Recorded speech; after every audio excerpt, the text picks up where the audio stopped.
some other trig functions. Those are going to include cosecant and secant, which are the reciprocals to sine and cosine. Those two we've already graphed, so we're going to make the connections between the sine and cosine waves and their reciprocal graphs. And then we're also going to do tangent, tangent with a positive A and tangent with a negative A, but we're not going to add in cotangent just because, you know, like this is already three graphs in one. So you'll only ever be asked to do tangent, not cotangent. Okay, they're actually very similar, and I can talk about that when we get there. So let's focus on cosecant to begin. Okay. In this frame, I'm going to graph y equals the cosecant of x. And if you think about that, it comes in the same form as the other general forms, a times cosecant bx minus c plus d. Where's the starting point of my graph for cosecant x then? What's my c and my d? What's that? 0, 0? There is no C, there is no D. Okay, it's just like, I mean, like, think back real quick, all the way back to the beginning of 4-5. We're just graphing a parent graph. It's really easy, right? So the starting point is at 0, 0. Okay. So starting point is at 0, 0. What's my A value? 1. So it's not called amplitude anymore because amplitude only, like the definition, half the distance from the min to the max, that only applies to the wave shape, which we're going to see is not a wave anymore. But we can still use A, which you guys told me A is equal to 1, to build vertically. So I'm going to add 1 to my y-coordinate of 0 and subtract 1. Bless you. So I get negative 1 and 1. And then, remember, I'm starting at 0. And what's my period? 2 pi. I mean, we would think that y equals cosecant x, which is the reciprocal to sine, would have the same period as its like reciprocal function. So you would do like 2 pi over b. In this case, b is 1. So Jayla gave me 2 pi for my period. So if I add 2 pi to 0, my ending point must be 2 pi. That way I have a distance of my period. And then I'm at pi and pi halves and 3 pi halves. This is, if you look back in your notes, this is the same frame we built for sine and cosine. Okay, so that should kind of work with that. Now, when we did sine and cosine, I actually took these 5 values, these quadrantal angles, and I made a table of values, right? I put them in as x, and then what would I get out for y? And we knew sine really well on the unit circle because sine is just the y-coordinate as you go around the circle. So if I am ever asked about cosecant from the unit circle, I actually think first about sine, okay? So for the purposes of creating my graph, I'm going to lightly sketch the sine function. Okay. So I'm going to use my green marker, and sine was the one that went mountain high, across the midline, valley low. Okay, there's y equals sine x. And what we did when we graphed that back in 4-5, all those points on that wave curve, those are the angles for input between 0 and 2 pi, and the outputs of their y-coordinates around the unit circle, whatever the sine value is. So if I want to graph cosecant, I just have to do the reciprocals of those. So I'm going to start with this point right here. This starting point is 0, 0. If the angle is 0, the sine value is 0. If the angle is 0, the cosecant value is the reciprocal to this y. So what's the reciprocal of 0? Undefined. Ooh. That means we're going to create an asymptote at x equals 0, vertical asymptote. So anywhere that sine equaled 0, when I do the cosecant, is going to be undefined and is going to produce an asymptote. Okay. Now, the next really easy point that we picked was this point right here, pi halves 1, right? If you put pi halves in for the angle, the sine value is 1 because that's up 1 on the y-axis, right, at 90 degrees. Okay. So there's my angle, that's my sine value. If I put this angle into cosecant pi halves, the answer is the reciprocal to this y value. What's the reciprocal to 1? Also 1. So this point right there, that's also a point on cosecant. They share that point because the reciprocal of 1 is 1.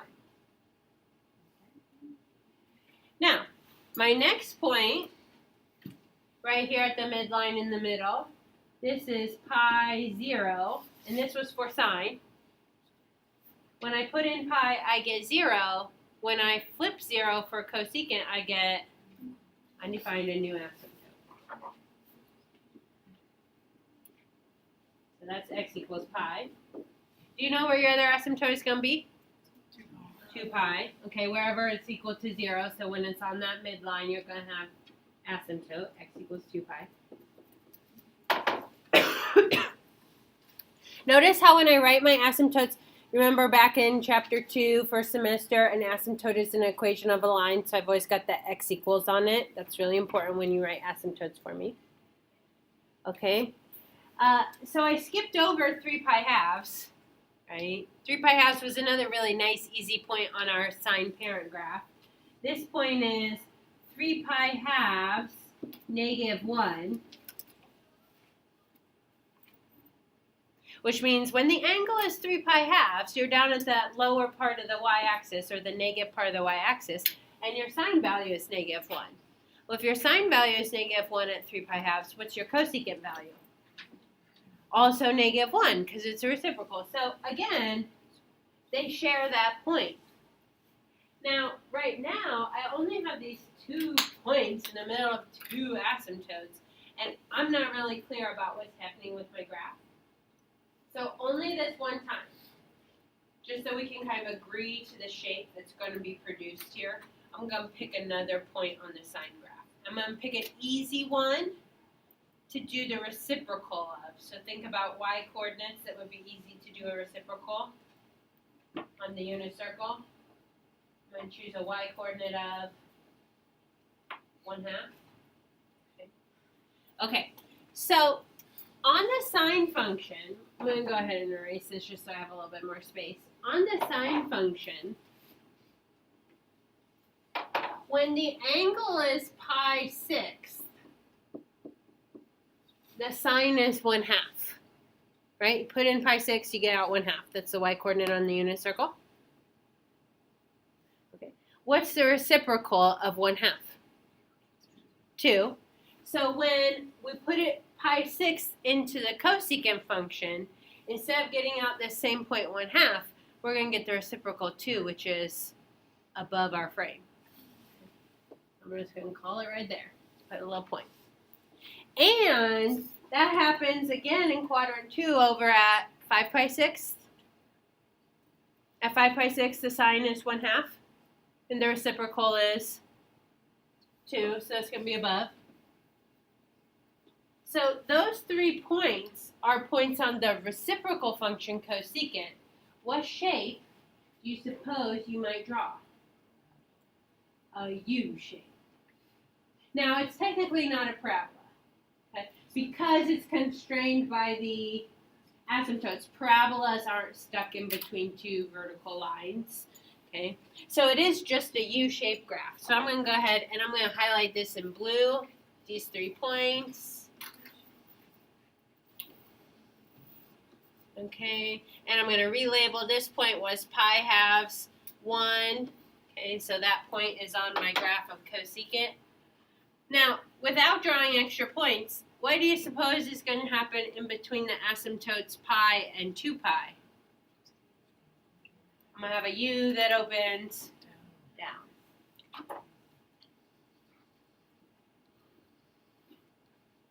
It should be trapped in between the asymptotes.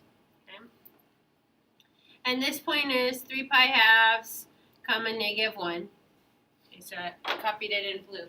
What I really need to see from you when you're graphing cosecant are the blue u's with their points labeled, just the midpoint. I don't need those extra points that I graphed just to get the shape. Okay, just their min or max labeled, and then the red asymptotes. Now, if you have signs sketched lightly or you use dotted lines for a sign and you leave it there, I'm okay with that. Okay? Because when you see sign, you know where your u's are going to be, right? Okay. When you have a mountain high, that point matches to the lowest point of your u that opens up. When you have a valley low, that lowest point matches to the highest point in the u that opens down. So just know that like what you'll be asked to do on the test on Thursday, okay, you should be able to do period, which Jayla told me was just 2 pi for our parent graph, but of course that's going to change if there's a new b value, so 2 pi over b, nothing's new there. You should be able to do starting point, which we decided was the same, c over b comma d. That's just horizontal shifting and vertical shifting. You should be able to do a range for these graphs. So think about range. Range is y's up and down. What's the lowest value in this graph? Negative infinity, because that u's just dropping. So I start at negative infinity, and then I'm going to come up to -1. Should that be a parenthesis or a bracket? Bracket, because it is actually -1. So I get there. And then in this actual frame part, nothing happens, right, for cosecant? So then I pick back up at y equals 1. So I'm going to say in union with 1 to infinity. Now, your range will change those numbers just like sine and cosine did. If there's vertical shifting, or if there's a change in A, then your u's are higher or lower. So those numbers, you can get from your frame, however you labeled your frame vertically. But there'll always be 2 parts to the range for a cosecant or a secant. You can think about this negative infinity to -1. That's the range of the u that opens down. And then 1 to infinity is the range of the u that opens up. And so you'll always have 2 different ones. And there should be some space in between. Okay, so I've got the range. I labeled my asymptotes as I went. X equals 0, x equals pi, x equals 2 pi. And remember, they have to be x equals to get full credit. Okay, they are lines, so you should write them as such. And then the points, that would just be the mins and maxes of your u's. What am I not asking you to find? Domain. Okay, so I'm not going to ask you domain on these other trig functions because all of these trig functions today have asymptotes, and so the domain keeps getting broken up. There is a way for you to write domain. You basically exclude all of the asymptotes, but just because this is already a lot, we're not going to put domain on you as well. Okay, so we'll only ask you about range. And is there anything else that you used to label that I didn't ask you to do? Amplitude. Is that what you meant by that? I don't know. Okay. Couldn't tell. I didn't ask the words amplitude because amplitude only applies to the wave. I kind of mentioned that. But I won't ask amplitude. However, you should use A to build your frame vertically. Now, we'll real quickly do our secant parent function, and then we'll graph one that has A, B's, C's, and D's in it, okay? So you can imagine secant is going to be very similar, just like cosine and sine are both waves, just your u's and asymptotes are shifted.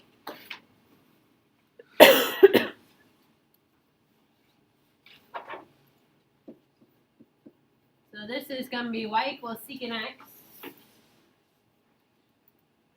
My starting point is going to be at 0, 0 for my frame.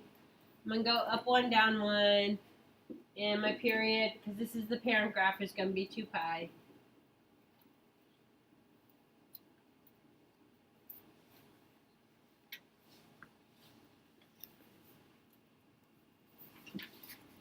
To figure out where your u's and your asymptotes for secant is, I think the easiest way to do this is sketch cosine. So I actually don't memorize the u's and the asymptotes of secant and cosecant. I always base it back off of their reciprocals. I only know my ice cream shape and my mountain high, valley low. So this is the reciprocal to cosine.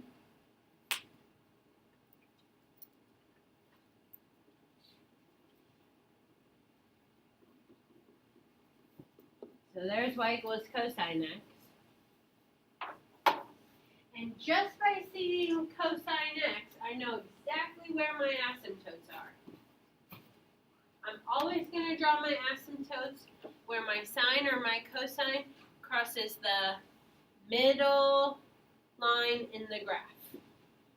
And when we would say it was equal to 0. So I have two asymptotes. One at x equals pi halves, and one at x equals 3 pi halves.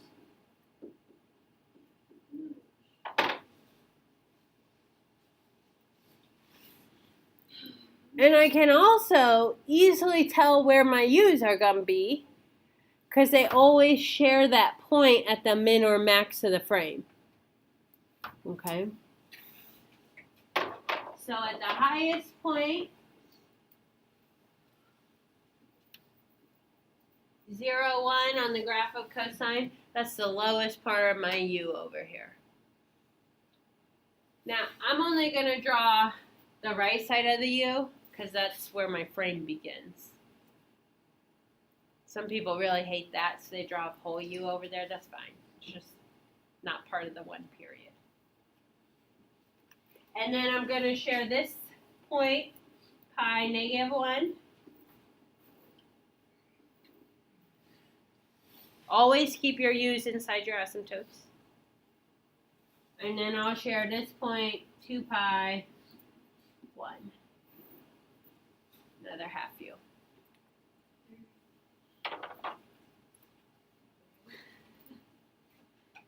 If you cut just around the graph that's shown where the frame is, and then you like copied it right next to it, then the 2 half u's would complete a full u, right? So it'd be a u that opens up, a u that opens down, a u that opens up, and then just kind of flip-flop, because those are the bottom and tops of the waves. All right, what do you think about this so far? It's so much fun. Thank you, Emma. I appreciate you saying that. Okay, I've got, let's see, I could list here for secant x, my period is 2 pi. I know it's a lot today. You guys are troopers. My starting point is 0, 0, and I should also do my range. Of course, it's the same. Negative infinity to negative 1 in union with 1 to infinity.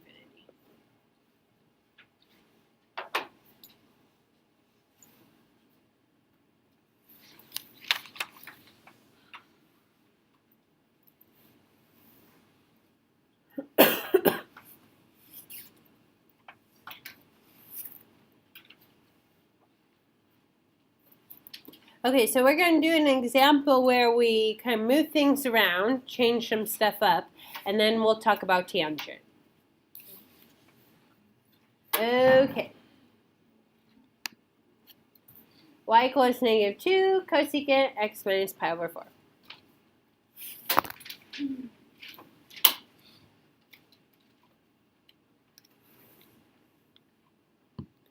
Now, you should be able to recognize the values in the cosecants and secants still as A, B, C's, and D's. I remember back when I very first started and we did like period, amplitude, and starting point, I would write them above.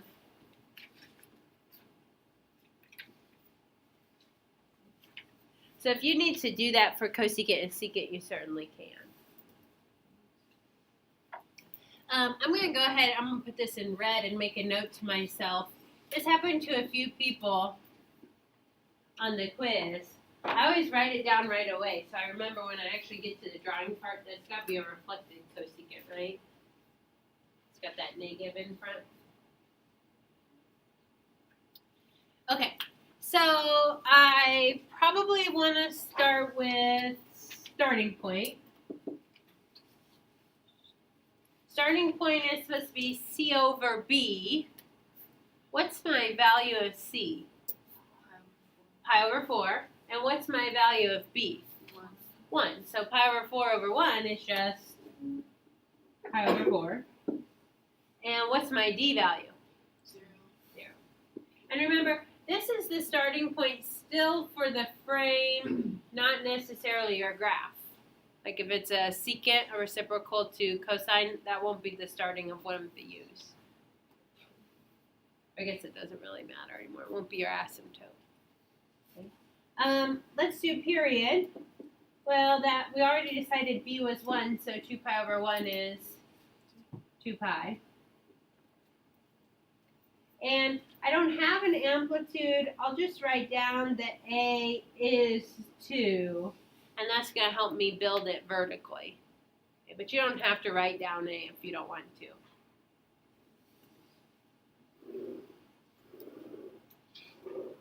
Okay, build a frame.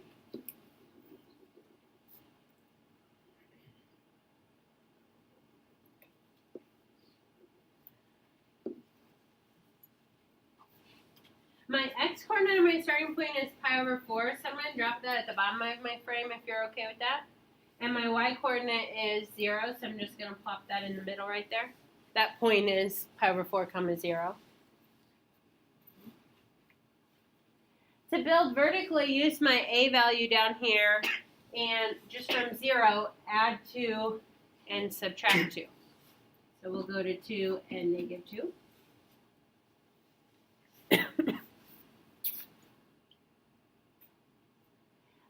Let's see, to build my frame horizontally, I'm going to use my period, and I'm going to do my period spacing method 2.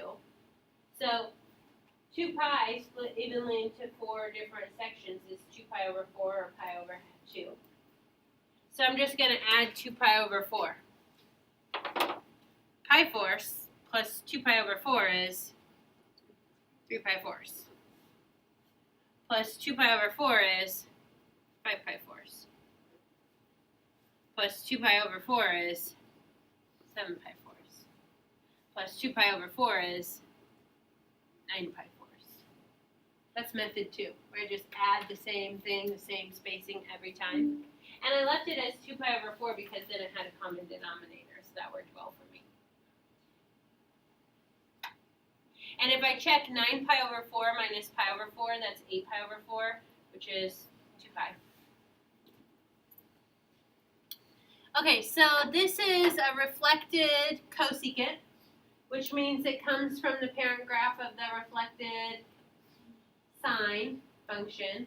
So sine normally is mountain high, valley low. This time I'm going to lightly sketch valley low, mountain high. And now I know where everything is. Asymptotes are wherever that sine function crossed the midline of the frame. So I'm going to have an asymptote at x equals pi over 4,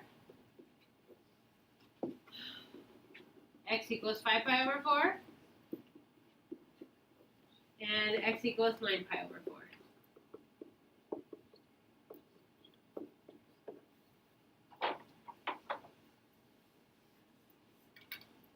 And then I know where my u's are, right? Valleys turn into u's that open down. Just think about like reflecting that shape. Except for you won't cross your asymptote. So this is 3 pi over 4, negative 2. And then we'll have a point at 7 pi over 4, 2. Opening up.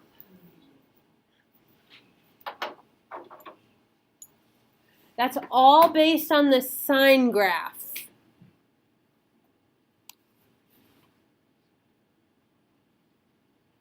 All the low points of your waves turn into U's that open down. All the high points of your waves turn into U's that open up.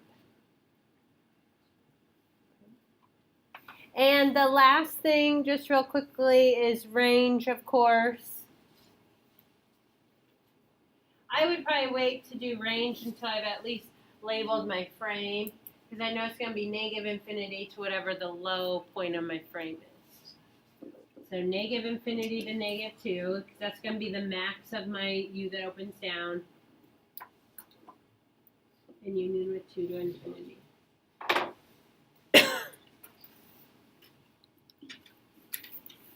Questions?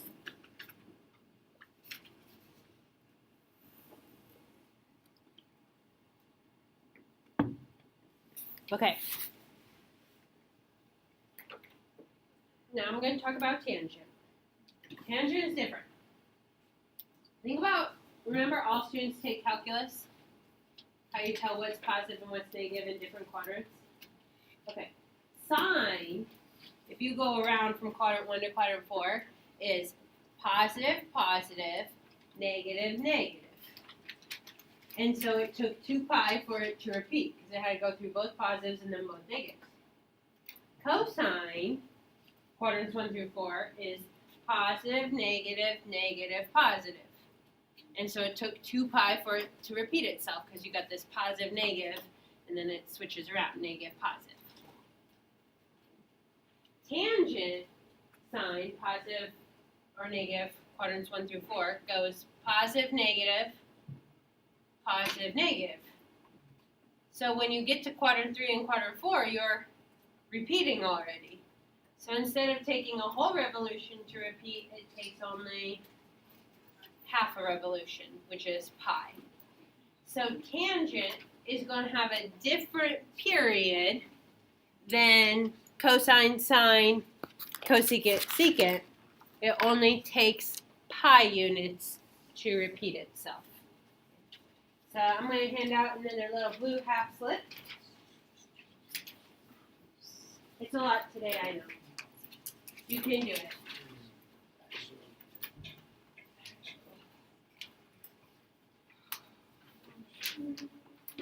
If you think you're tired, know that I've done this 3 times in a row. I'm tired.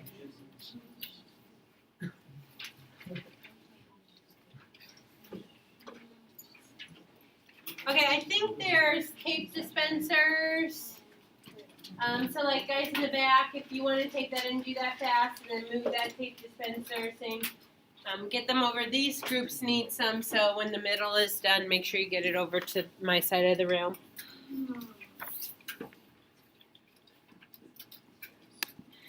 Do you think we should do like one giant collective sigh just to like feel better? Please. Okay, ready? 1, 2, 3. Oh my gosh. Woo, ugh. Okay, shake it all out. You're good. You can do that every day.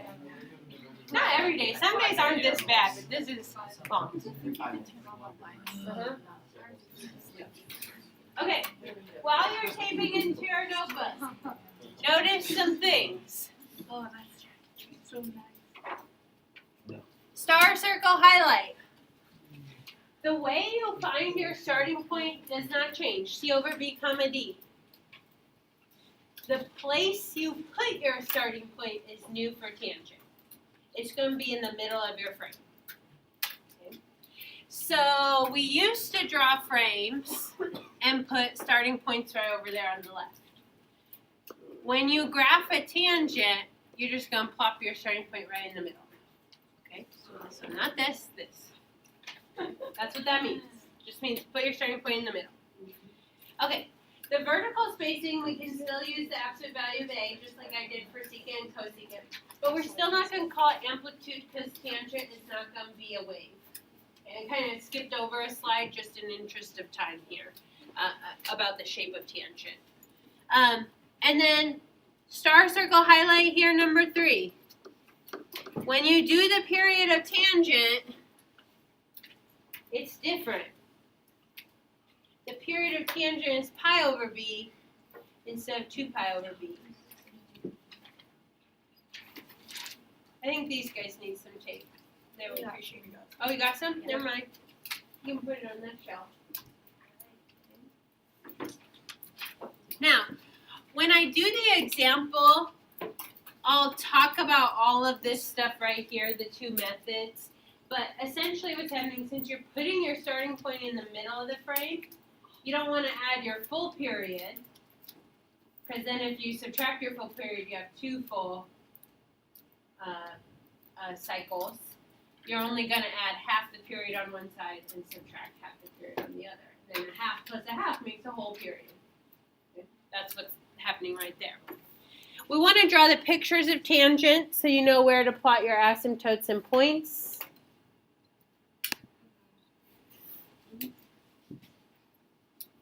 So each tangent graph will have asymptotes on the edges.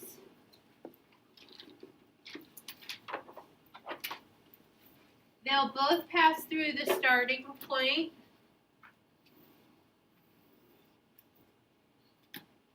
The main difference is a tangent with a positive A is increasing from left to right, and a tangent with a negative A is decreasing from left to right.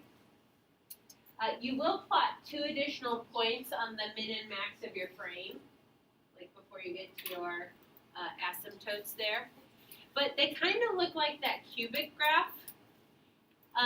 And tangent will always have a range. I won't ask you about domain, of course, because it has asymptotes, but its range starts at negative infinity and goes to positive infinity.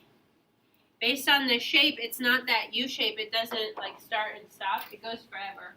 So tangent always has range negative infinity to infinity. Now, the reason why I'm doing this half and half thing and why you're putting your starting point in the middle of the frame, if we put the starting point on the left of the frame, then there would be an asymptote in the middle, and it would look like this, like 2 separate parts. But we want to see it as its whole shape. Okay? So that's why we're not doing the starting point in the middle of or at the edge of the frame. We're putting it in the middle so we get one continuous tangent piece. Okay, so let's do an example. Y equals 1/2 tangent of x over 3. You guys can do this. I gave you an easy one.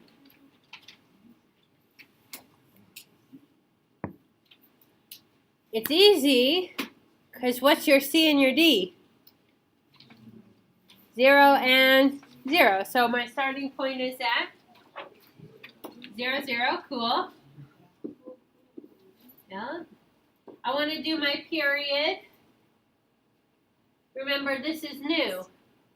Instead of pi or 2 pi over b, we're going to do pi over b. What's my b value? 1/3. So that's pi times 3, which is 3 pi. Its period is 3 times what it normally is, so it's super stretched out. And I can do A equals the absolute value of 1/2, which is just 1/2. We haven't had a whole lot with fraction A's, but it just means add a half and subtract a half. Okay, no big deal. Oh, and I guess I could do range, right? If it's tangent, I know it's negative infinity to infinity. That one's easy. Okay, draw yourself a frame.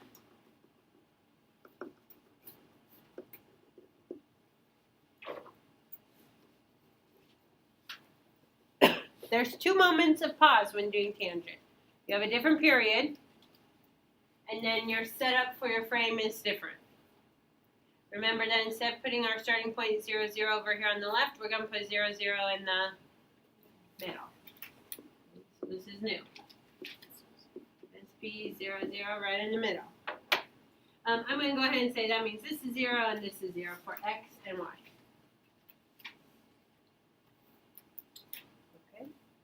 build the rest of the numbers in the frame, then all you have to do is draw the asymptotes on the side and a tangent that's increasing because it's positive. So A is 1/2. That means those points on the top and bottom of the frame will actually be 1/2 and -1/2 for Y, which those points that we'll put in the middle of the asymptotes and the starting point, those will be actual points on that tangent graph. Yes? Sure.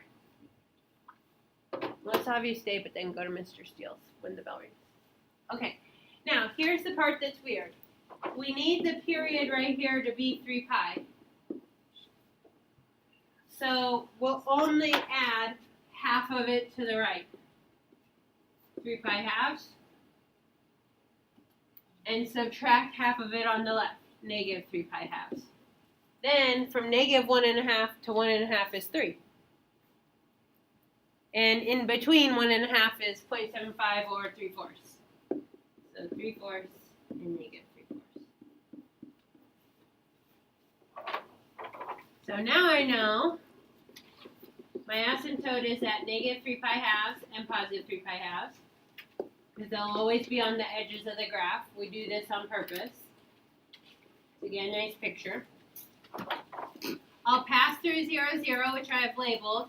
And then my A is positive, so I'm going to go through -3 pi fourths, -1/2. And 3 pi fourths, 1/2. Those are actual points if I wanted to translate this into a coordinate plane. And there's my picture of tangent. Okay? So your homework is like 4 or 5 problems. It's doable. I know this is a lot of information, but that gives you time to go back and read through the notes. You can always check online. If I went too fast in a part, rewatch that part of the video. Do your quiz corrections if you need to, so you might have 6 or 7 problems. And we will start review tomorrow.